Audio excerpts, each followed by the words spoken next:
Hi everyone, it's B. Today I will be talking about runes. Specifically, I'll be translating the runes that I found throughout various episodes of Adventure Time. Before I get into it, I just wanted to give you a little bit of context about why I'm even talking about this in the first place, because I realized that this is kind of a really weird topic for a video. So for starters, every summer I choose a few random topics that I want to spend the summer learning more about, and a couple summers ago I decided that I really wanted to know how to read Celtic Ogham and Elder Futhark runes, which are two ancient written languages. Why? I don't really know, but I did. And now, whenever I watch TV shows, movies, or play video games, my human pattern-seeking brain looks for runes in literally everything. But I'm sure if you've ever played any video game ever, you've probably noticed that games love to call things runes. Even a game named after runes, like RuneScape, doesn't even have actual runes in it. Basically, there are a lot of media franchises out there that like to take some squiggles, slap them on a rock, and call them a mystical arcane rune, which is just kind of hilarious to me because runes are like letters. It's just an alphabet. I talked very briefly in my last video about an Easter egg that I found in The Sims Medieval, where after completing a quest, you come across some mysterious runes etched into a stone tablet, which when translated say, "Nom, donuts are so good, like them lots." Which I think I may be the only person to ever bother to figure that one out. And that got me thinking. I wonder how many franchises that use runes actually bother to write something in them, or if they mostly just use them for decoration. So fast forward a little bit, lately I've been rewatching Adventure Time, which was one of my favorite shows when I was younger, because at the time that the show came out, me and Finn were almost the exact same age. And I was a huge fan of LOL XD random humor that used to be super popular back then.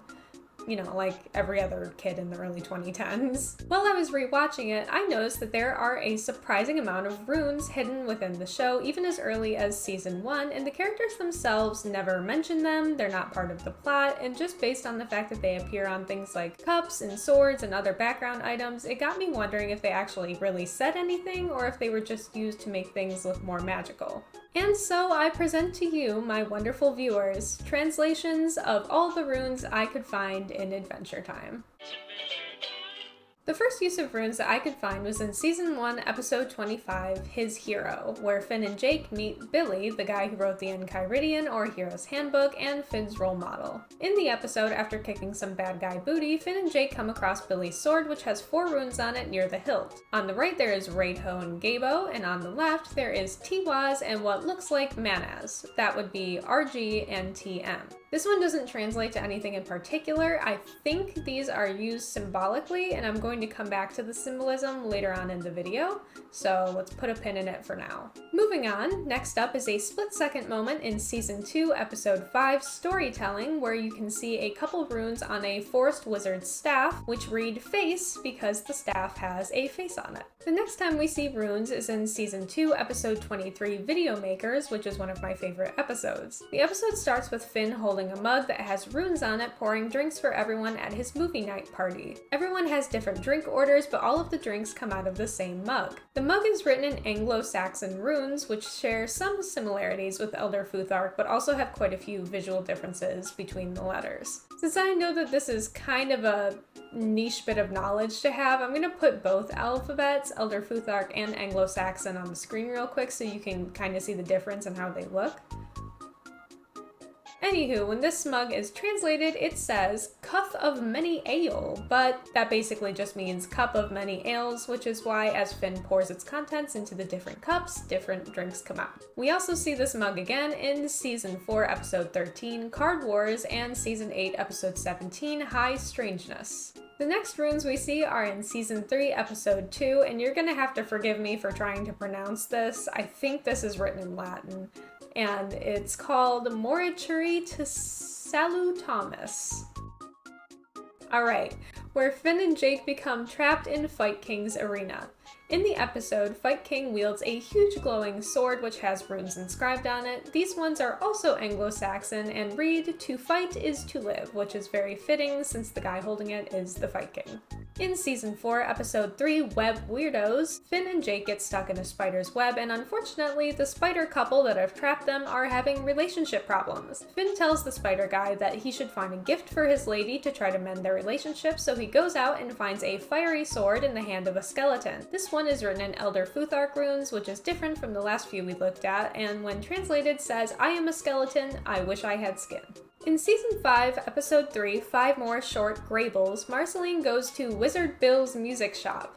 At the front desk of the music shop, there are two signs, both written in runes. The purple banner above the guy's head says Guitar Repair, and the second sign on the desk says Services Guitar Repair, as far as I can tell. It's a little hard to tell because the bottom two words are very clearly Guitar Repair, but the first word looks like it says Seruices. So I think they may have used the character for U in place of a V, which kind of threw me off a little bit. I also think it's important to point out that the C in the word services is written in Anglo-Saxon runes, whereas the rest of guitar services and the rest of the word services is written in Elder Futhark. So it's like a weird combo of the two. And finally, the last set of runes I was able to find are from Season 6, Episode 15, Nemesis, and are written on a calendar in the background of a meeting of the Veritas Brigade, where some of the Candy Kingdom's residents report some of the weird things that they've seen lately, kind of like a neighborhood watch. The calendar seems to say A again, but backwards, SDZ, which is probably just gibberish and doesn't really mean anything. I think the runes in Adventure Time that are used to write little messages can sometimes be a little bit confusing to translate because they're written in more than one type of runes. Elder Futhark runes, as the name implies, are much older than Anglo-Saxon runes and have existed for nearly 2,000 years. It's also important to note that these weren't necessarily used in the same parts of the world either. Anglo-Saxon runes were used in Northwest Europe in places like England, Scotland, the Netherlands, or Germany, and Elder Futhark runes were primarily used in Scandinavian countries like Sweden, Iceland, Norway, Finland, and Denmark, which is why Elder Futhark runes and runes in general are typically associated with Vikings, and so it's a little odd to see these kinds of runes combined or used interchangeably. There also appear to be runes in Adventure Time, like the ones on the calendar, that are just kind of meant for decoration as well. They don't necessarily say anything in particular and could just be used to make something look more magical or to imply language without really writing anything at all, the way that Simlish is used in the Sim series of games. I think that implying language is sometimes used in media to make it seem like there are words on something without really writing anything there that might be distracting to the viewer, and since most people can't read runes, using runes as a placeholder for words makes a lot of sense. It's also possible that they may be used for symbolic purposes. I know I said earlier on in the video that runes are just an alphabet, and that is true, but in kind of a similar way to how Japanese hiragana can be used to write a whole word with one symbol, individual runes also carry symbolic meaning based off of their direct translations. So if you remember how I mentioned earlier that we were going to put a pin in the whole Billy's sword symbolism thing, it's time for that. So, as I mentioned before, Billy's sword has 4 runes on it: Reidho, Gabo, Tiwaz, and what looks like Manaz. Reidho translates directly to journey. Gabo translates to gift, Tiwaz translates to Tyr, Norse god of war, and Manaz translates to man. Symbolically speaking, and if we were to take more magical uses of runes into consideration, Reidho is used for safe travels, Gabo is used for luck, Tiwaz for discipline, justice, and duty, and Manaz for mankind or humanity. All of these would make perfect sense for a hero to use, as they all sort of go along with the values that someone who fights for the good of mankind would have. I just wanted to make sure to include this little section at the end talking about the symbolic and magical significance that are sometimes associated with runes, because there are kind of two sides when it comes to runes. The historical purists, who believe that runes are just an alphabet and have never historically been used for any sort of magical purpose and should not be, and then there are people who believe that runes are inherently magical and should be used for things like divination or protection.